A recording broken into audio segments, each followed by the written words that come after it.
Salam sejahtera untuk kita semua. Kami dari kelompok 6 dari kelas mata kuliah Pancasila yang beranggotakan saya sendiri, Jaisin Studio Satwa, NIM 13201033, asal Prodi Teknik Lingkungan. Nama saya Jufian Steve Sumayo, NIM 06201018 dari kelompok 6. Nama saya Mardiana, NIM 10201053 dari Prodi Sistem Informasi.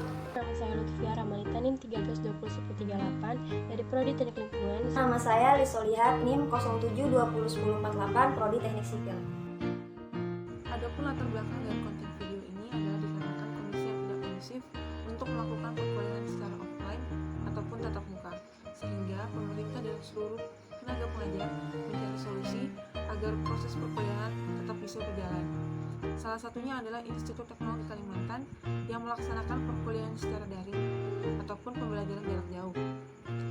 Perkembangan teknologi yang sangat pesat memungkinkan untuk melakukan perkuliahan secara daring tersebut, dan salah satu usahanya adalah dengan memberi tugas kepada mahasiswa untuk membuat sebuah konten video sebagai tugas besar. Tujuannya yaitu memberi konten video mengenai perkembangan iptek pada era globalisasi sesuai dengan standar penilaian dan sesuai dengan tema tugas besar, yaitu aktualisasi nilai-nilai perkembangan iptek pada era globalisasi. Dan yang kedua adalah isi konten video, yaitu materi-materi mengenai perkembangan iptek pada era globalisasi harusnya sesuai dengan tema besar dan agar perkembangan iptek pada era globalisasi dapat dipahami oleh para penonton konten ini. Metode perolehan data yang bisa kita dapatkan dengan mencari dan membaca jurnal maupun artikel, serta berbagai platform seperti Google Meet dan Zoom yang kita gunakan untuk membahas dan menganalisis tentang perkembangan iptek pada era globalisasi. Pengertian Pancasila sebagai dasar nilai pengembangan ilmu dapat mengacu pada beberapa jenis pemahaman dan konsekuensi. Yang pertama adalah setiap ilmu, pengetahuan dan teknologi ataupun iptek yang dikembangkan di Indonesia haruslah sesuai dengan nilai-nilai Pancasila dan tidak bertentangan. Dapat kita pahami bahwa iptek tidak bertentangan dengan nilai-nilai yang terkandung dalam Pancasila, dan iptek sendiri berkembang secara otonom. Kemudian dalam perjalanannya dilakukan dengan adaptasi dengan nilai-nilai Pancasila. Yang kedua adalah iptek yang dikembangkan di Indonesia harus menyertakan nilai Pancasila sebagai faktor internal pengembangan iptek tersebut. Maksud dari kalimat ini adalah setiap iptek yang dikembangkan di Indonesia harus menyertakan nilai-nilai Pancasila sebagai faktor internal mereka. Artinya, ilmuwan dapat mempertimbangkan sebatas yang mereka anggap layak untuk dilebarkan. Yang ketiga adalah nilai-nilai Pancasila berperan sebagai rambu normatif bagi pengembang iptek di Indonesia. Artinya, mampu mengendalikan iptek agar tidak keluar dari cara berpikir dan bertindak bangsa Indonesia. Dapat kita asumsikan bahwa ada aturan lain yang harus disepakati oleh para ilmuwan sebelum ilmu itu dikembangkan. Namun, tidak ada jaminan bahwa aturan main itu akan terus ditaati dalam perjalanan pengembangan iptek itu sendiri. Sebab, ketika iptek terus berkembang, aturan main seharusnya terus mengawal dan membayangi agar tidak terjadi kesenjangan antara pengembang iptek dan aturan main.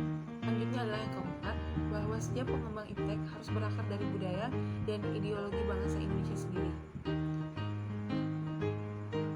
Hal ini dimaksudkan untuk menempatkan bahwa setiap pengembang iptek harus berakar dari budaya dan ideologi bangsa sebagai proses indigenisasi ilmu, mengandaikan bahwa Pancasila bukan hanya sebagai dasar nilai pengembang ilmu, tetapi sudah menjadi paradigma ilmu yang berkembang di Indonesia. Alasan diperlukannya Pancasila sebagai dasar nilai pengembangan iptek pada era globalisasi. Pengembangan ilmu pengetahuan dan teknologi telah tersebar di seluruh dunia, tak terkecuali juga Indonesia.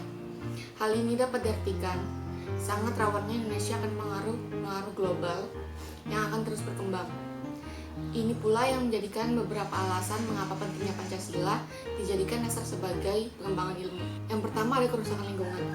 Kerusakan lingkungan yang ditimbulkan oleh iptek dengan alasan sebagai upaya pembangunan dan juga pengembangan. Penggalian tambang yang makin meluas, perusakan hutan yang akan diteruskan sebagai penanaman modal asing. Jika ini dibiarkan terus, ini akan berimbas pada generasi-generasi selanjutnya. Mereka akan tinggal di daerah yang rawan akan bahaya sebagai akibat dari perusakan lingkungan yang dilakukan sebelum-sebelumnya. Yang kedua ada Pancasila. Pancasila dijadikan sebagai pengontrol cara pikir masyarakat yang mulai berubah menjadi pragmatis akibat yang ditimbulkan oleh kecanggihan teknologi yang tersedia. Yang ketiga ada nilai-nilai kearifan lokal yang mulai tergantikan oleh budaya global, seperti musyawarah yang digantikan menjadi voting, sosialisme yang digantikan menjadi individualisme, dan lain-lain. Ya adalah menggali sumber histori, sosiologi, politis tentang Pancasila sebagai dasar nilai pengembangan ilmu di Indonesia. Pancasila berperan sebagai rambu normatif bagi pengembangan iptek, mengasumsikan bahwa ada peraturan yang harus disepakati oleh ahli atau ilmuwan sebelum ilmu itu dikembangkan. Namun, tidak ada jaminan bahwa aturan itu akan terus ditaati dalam perjalanan pengembangan ilmu pengetahuan. Sebab ketika ilmu pengetahuan terus berkembang, peraturan seharusnya terus mengawal dan membayangi agar tidak terjadi kesenjangan antara pengembangan ilmu pengetahuan dan nilai etis yang berdasarkan kemanusiaan.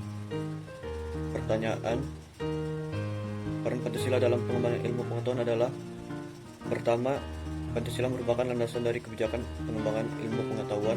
Kedua, Pancasila sebagai landasan dari etika ilmu pengetahuan dan teknologi. Kemajuan pesat ilmu pengetahuan dan teknologi atau yang sering disebut iptek ini mengakibatkan peradaban manusia mengalami perubahan yang sangat signifikan. Berbagai di belahan dunia seakan berada dalam radius yang sangat dekat. Bahkan jarak sekarang tidak menjadi penghalang untuk berkomunikasi. Berbagai teknologi canggih juga diciptakan dan dikembangkan untuk memudahkan segala macam urusan untuk masyarakat luas. Lalu apa sih tantangan Pancasila sebagai dasar nilai pengembangan iptek pada globalisasi ini? Pengembangan iptek kan harus selalu didasarkan atas sikap human religius. Hal ini dikarenakan keberadaan iptek selalu berdampingan dengan kebudayaan dan agama. Kemudian, iptek menempatkan nilai agama dan budaya sebagai mitra dalam berdiskusi. Dalam hal ini, pengembangan iptek memerlukan faktor eksternal, yaitu budaya, ideologi, dan agama untuk saling bertukar pikiran. Hal ini banyak yang menganggap bahwa iptek sama sekali tidak berhubungan dengan nilai budaya dan agama. Maka hal ini akan berdampak pada tidak adanya nilai human religius apabila kemajuan atau perkembangan iptek tidak dikawal oleh nilai budaya dan agama. Para ilmuwan tersebut meyakini bahwa iptek memiliki hukum sendiri yang lepas dan tidak perlu dipengaruhi nilai-nilai dari luar, seperti nilai budaya dan agama itu tadi. Iptek yang berkembang di ruang hampa tanpa adanya nilai budaya dan agama justru akan membahayakan aspek kehidupan manusia. Oleh karena itu, Pancasila ini yaitu sebagai ideologi negara berperan sebagai pedoman dalam kehidupan ilmiah bangsa Indonesia.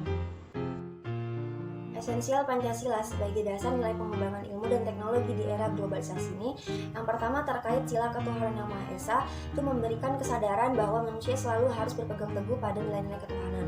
Yang kedua, kemanusiaan yang adil dan beradab, artinya memberikan arahan secara universal bagi ilmuwan dan ahli teknik di era globalisasi ini.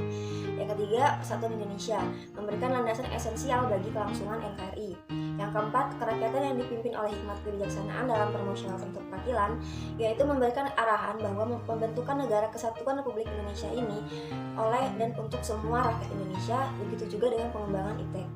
Yang kelima, keadilan sosial bagi seluruh rakyat Indonesia, yaitu memberikan arahan agar tidak terjadi jurang kesejahteraan di antara bangsa Indonesia di era globalisasi ini. Terus urgensinya yang pertama, perkembangan ilmu dan teknologi di era globalisasi ini tidak berakar pada nilai-nilai kebudayaan bangsa Indonesia, sehingga masih berorientasi pada kebudayaan barat. Yang kedua, perkembangan ilmu dan teknologi di Indonesia lebih berorientasi pada kebutuhan pasar. Yang ketiga, perkembangan ilmu dan teknologi di Indonesia pada era globalisasi ini belum melibatkan masyarakat secara luas.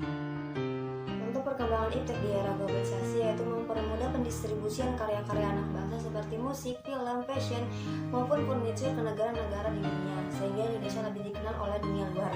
Dan contoh permasalahan perkembangan iptek di Indonesia salah satunya yaitu bullying yang berusur sara di media sosial, penipuan online, dan juga penyebaran pornografi di banyak platform video, termasuk permasalahan perkembangan iptek di era globalisasi ini.